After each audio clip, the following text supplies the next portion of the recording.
신앙 고백 우리 하겠습니다. 나는 전능하신 아버지 하나님 천지의 창조주를 믿습니다. 나는 그의 유일하신 아들 우리 주 예수 그리스도를 믿습니다.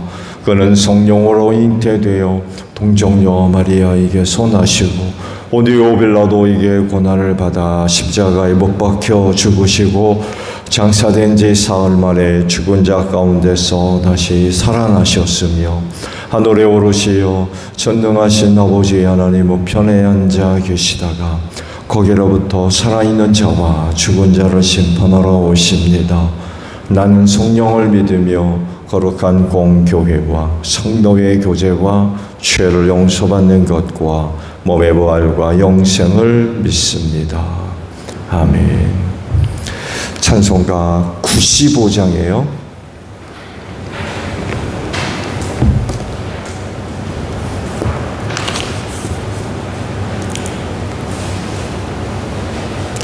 찬송가 95장입니다.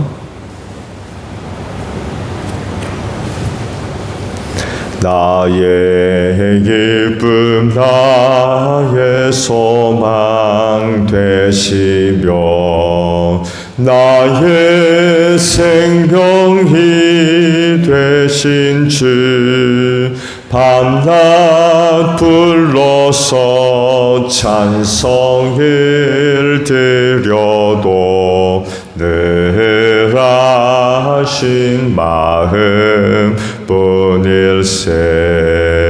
나의 사모하는 선한 목자는 어느 꽃 닿은 동산에 양의 무리와 늘 함께 가셔서 기쁨을 함께 하실까. 길도 없이 거친 넓은 들에서 갈 길 못 찾아 했으며 이리저리로 헤매는 내 모양 저 원수 조롱하도다. 주의 자비롭고 화평한 얼굴 모든 천사도 반기며 주의 놀라운 진리의 말씀에 천지가 화답하도다. 나의 진정 사모하는 예수님 음성조차도 반갑고 나의 생명과 나의 참 소망은 오직 주 예수뿐일세. 아멘. 말씀을 봅니다. 로마서 1장 1절에서 7절까지 있는 말씀을 보겠습니다. 그리스도 예수의 종인 나 바울은 부르심을 받아 사도가 되었습니다. 나는 하나님의 복음을 전하기 위하여 따로 세우심을 받았습니다. 이 복음은 하나님께서 예언자들을 통하여 성경에 미리 약속하신 것으로 그의 아들을 두고 하신 말씀입니다. 이 아들은 육신으로는 다윗의 후손으로 태어나셨으며 성령으로는 죽은 사람들 가운데서 부활하심으로 나타나신 권능으로 하나님의 아들로 확정되신 분이십니다. 그는 곧 우리 주 예수 그리스도이십니다. 우리는 그를 통하여 은혜를 입어 사도의 직분을 받았습니다. 그것은 우리가 그 이름을 전하여 모든 민족이 믿고 순종하게 하려는 것입니다. 여러분도 그들 가운데 들어 있어서 예수 그리스도의 부르심을 받은 사람이 되었습니다. 나는 로마에 있는 모든 신도에게 이 편지를 씁니다. 하나님께서 여러분을 사랑하셔서 그의 거룩한 백성으로 부르셨습니다. 하나님 우리 아버지와 주 예수 그리스도께서 내려주시는 은혜와 평화가 여러분에게 있기를 빕니다. 아멘. 오늘 아침은요 4절에 있는 말씀을 함께 보려고 합니다. 4절 하반절에 그는 곧 우리 주 예수 그리스도이십니다 라는 말씀입니다. 그리스도인이 누구예요? 예수 믿는 사람이죠. 예수 믿는 사람을 가리켜 그리스도인이라고 불렀습니다. 이 말은 안디옥에서 처음 불렀대요. 안디옥에 있는 사람들이 그곳에 있는 그리스도인들을 이제 그렇게 부르기 시작했다고 그러죠. 아시듯이 이 호칭은 긍정적인 의미의 호칭이 아니었다고 그래요.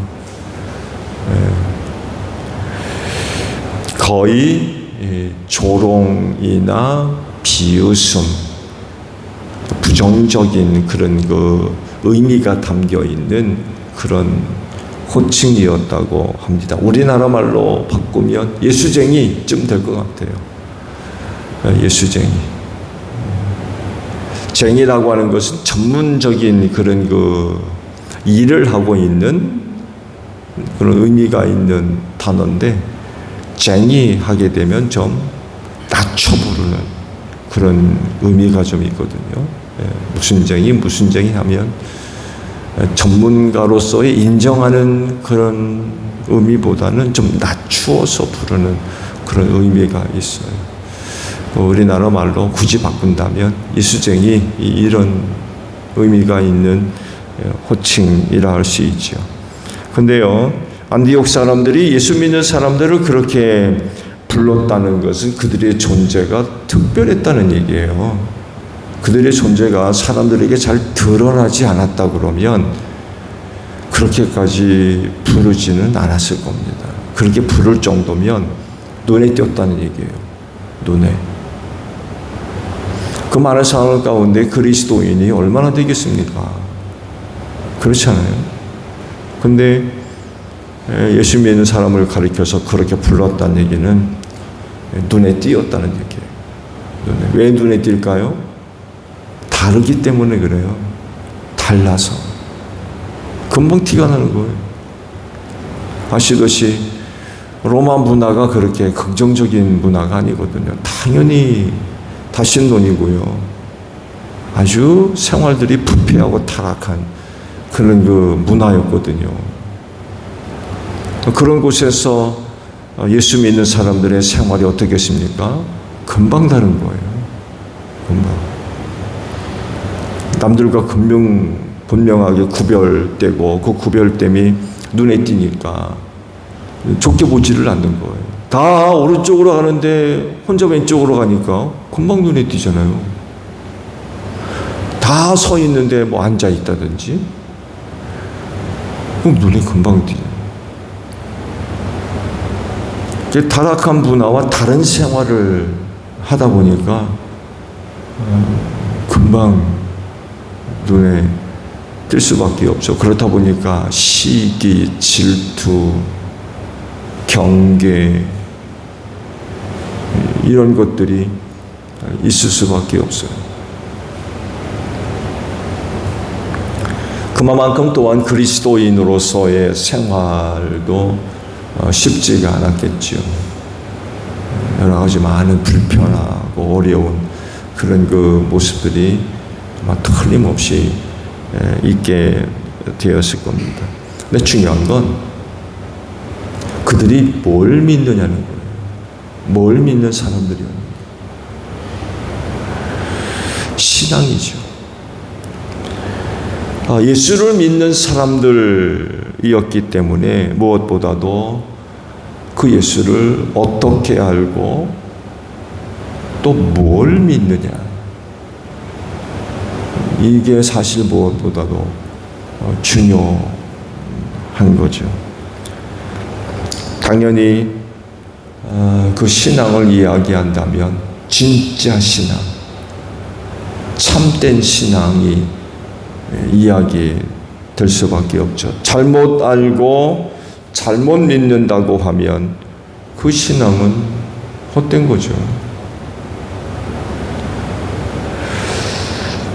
신앙으로서 가치가 인정받으려면 바르게 알고 또 바르게 믿어야 됩니다. 사실 또 그 당시에 참신앙이 아니면 견디지를 못했어요. 왜냐하면 핍박이 너무나도 심해서 진짜 예수를 믿는 믿음이 아니면 못 견뎠습니다. 그래서 초대교회도 그만큼 엄격했어요. 저도 교회 공동체 안으로 들어오려면 철저하게 검증받아야 됐습니다. 이 사람이 진짜 우리와 함께 할 사람이냐, 진짜 우리와 함께 예수 믿을 사람인가를 철저하게 검증했어요. 왜냐하면 발각되면 다 죽거든요. 그러니까 아무나 받아들일 수가 없는 거예요.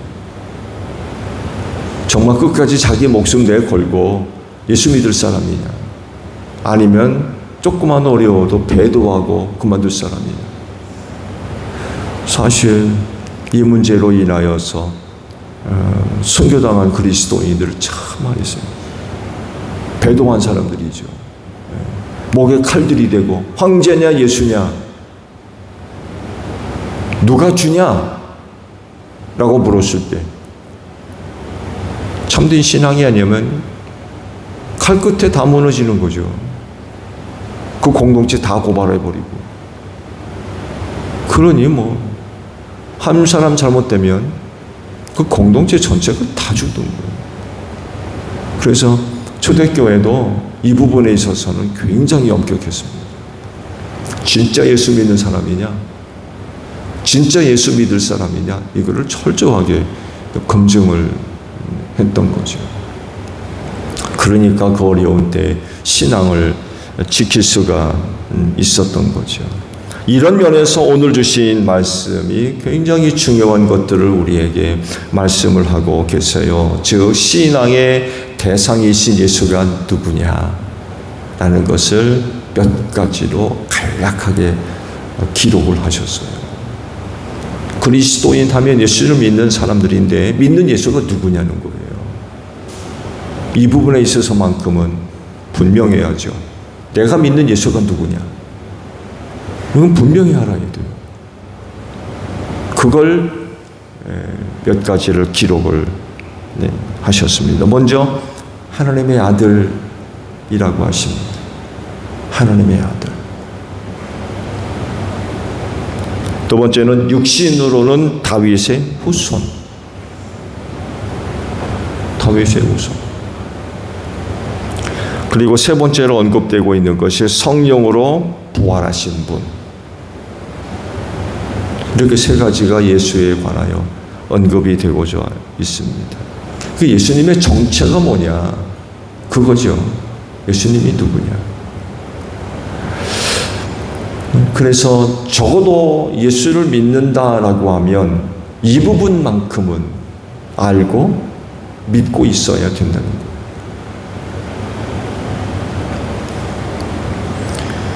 예수님이 이런 분이고 이런 예수를 내가 믿는다.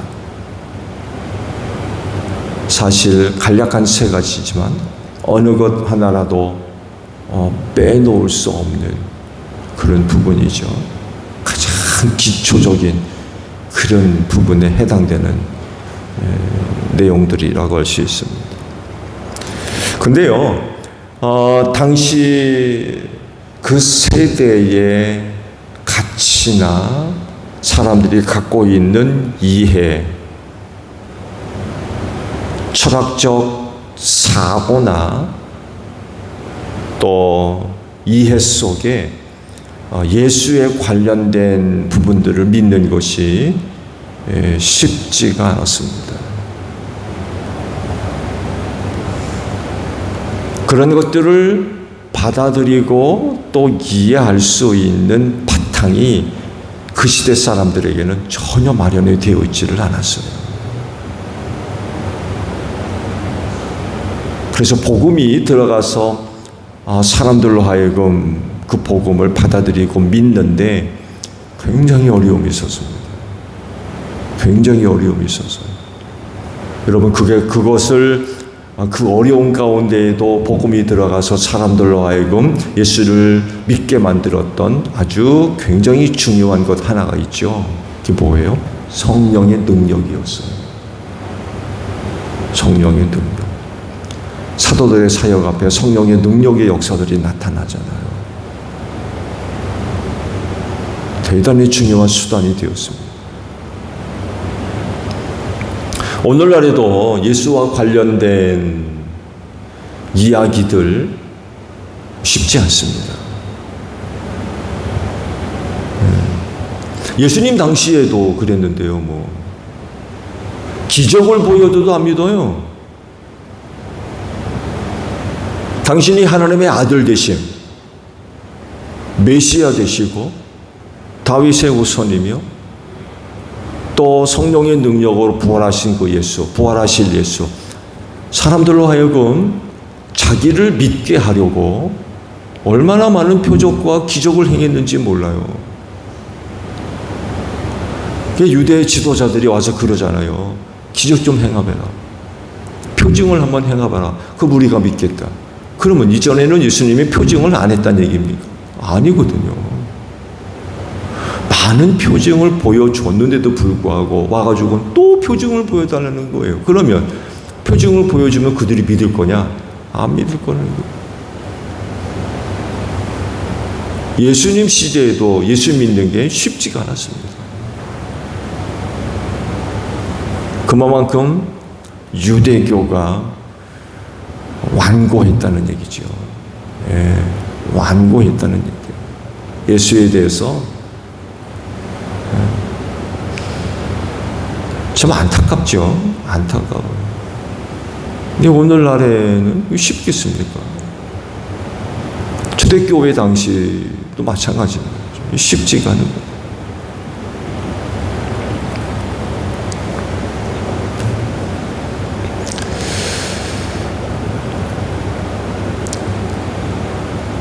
믿었던 사람들의 복됨이 있지요. 믿은 사람들의 복됨.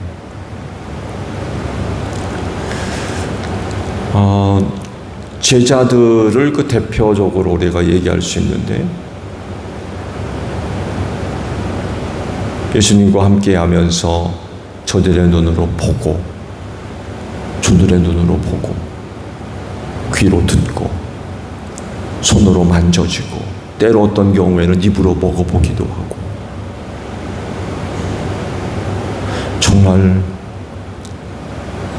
정말 특별한 은혜를 받은 사람들이었던 것 같아요.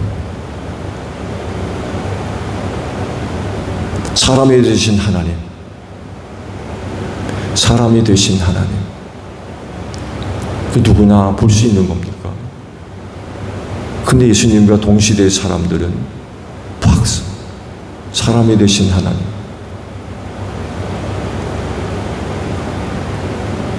굉장히 놀랍죠. 그런 그들을 향해서 예수님도 그러잖아요. 그렇게 보고자 했던 것을 너희는 봤고, 그렇게 듣고자 했는데 너희는 들었다. 그래서 참 복되다라고 말씀을 하실 정도였어요.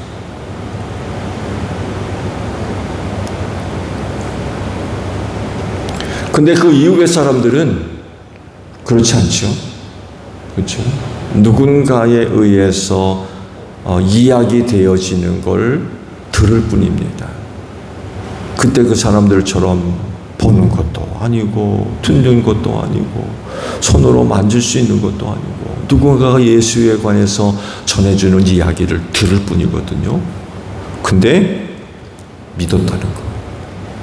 그래도 믿었다는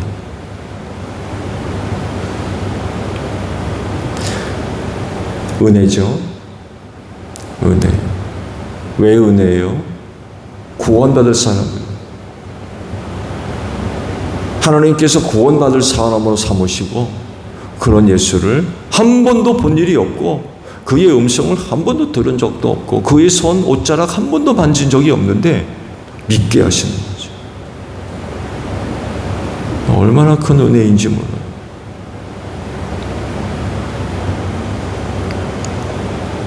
이런 믿음을 가졌다라고 하는 건 참 소중한 것입니다. 지금은 그 믿음의 가치가 인정을 못 받아요. 그렇죠? 그리스도인이라고 부르면서 조롱당하거든요. 그런 게 어디 있느냐고 그러고 미움받고 핍박받고.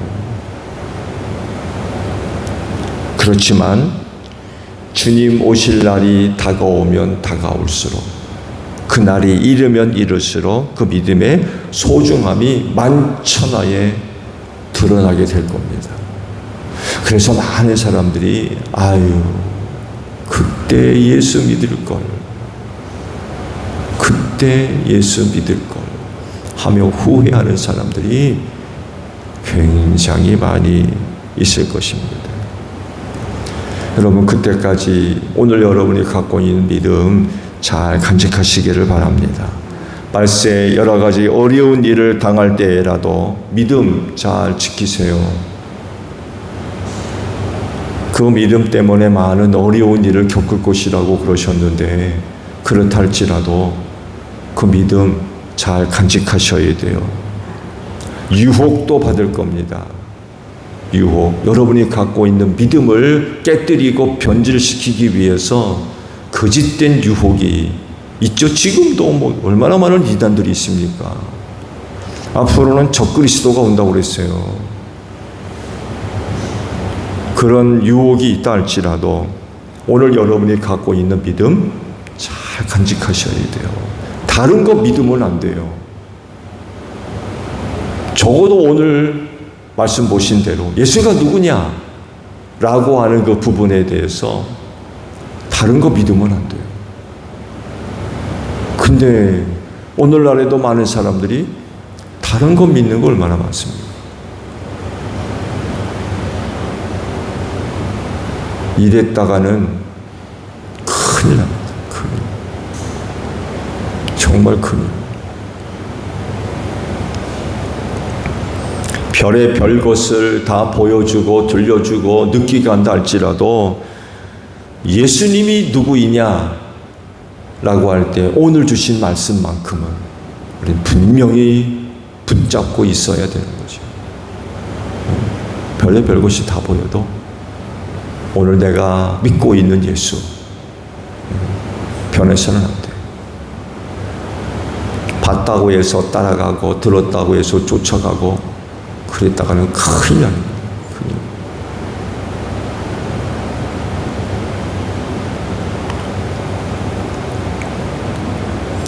그래야 그 믿음이 나를 구원할 줄로 믿습니다.